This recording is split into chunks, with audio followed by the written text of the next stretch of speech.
So HTTPക്ക് ഒരു പ്രശ്നമുണ്ട്. എന്താണെന്ന് വെച്ചാൽ നമ്മൾ ഒരു സെർവറിലേക്ക് റിക്വസ്റ്റ് അയക്കുമ്പോൾ ആ റിക്വസ്റ്റ് പോകുന്നത് ഒരു സെക്യൂർ വേയിലല്ല. സോ എന്ത് നമ്മൾ അതിൽ അയച്ചാലും അത് എക്സ്പോസ് ആവാനുള്ള ചാൻസ് ഉണ്ട്. സോ അതിനുവേണ്ടി ഇറക്കിയതാണ് HTTPS. അതിൻ്റെ ഒരു അപ്ഗ്രേഡഡ് വേർഷൻ. HTTP പോലെ തന്നെ സെക്യൂർ ആയിട്ട് ഉള്ള ഒരു റിക്വസ്റ്റാണ്. HTTPSൻ്റെ കൂടെ ഒരു TLS സെക്യൂരിറ്റി പോകുന്നുണ്ട്, അതായത് ട്രാൻസ്ഫർ ലെയർ സെക്യൂരിറ്റി. അത് വെച്ചിട്ട് ആ ഒരു റിക്വസ്റ്റ് എൻക്രിപ്റ്റഡ് ആയിരിക്കും. സോ അതുകൊണ്ട് തന്നെ സെക്യൂറായിട്ട് നമ്മുടെ ഡാറ്റാസ് പോവും. ലൈക്ക് ഇപ്പോൾ സെക്ഷൻസോ കുക്കീസ് സെക്ഷൻസ് യൂസർ ഡീറ്റെയിൽസ് ഇതൊന്നും എക്സ്പോസ് ആവില്ല.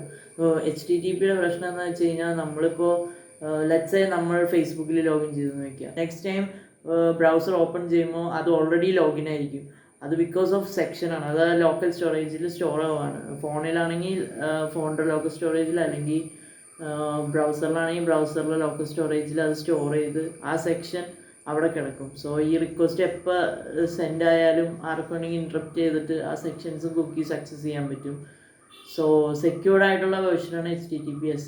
നെക്സ്റ്റ് ടൈം നിങ്ങളൊരു വെബ്സൈറ്റ് വിസിറ്റ് ചെയ്യുമ്പോൾ ഈ HTTPS ഉണ്ടോയെന്ന് ഉറപ്പായിട്ടും ചെക്ക് ചെയ്യണം. അപ്പോൾ നിങ്ങൾ സ്കാമിൽ പെടില്ല.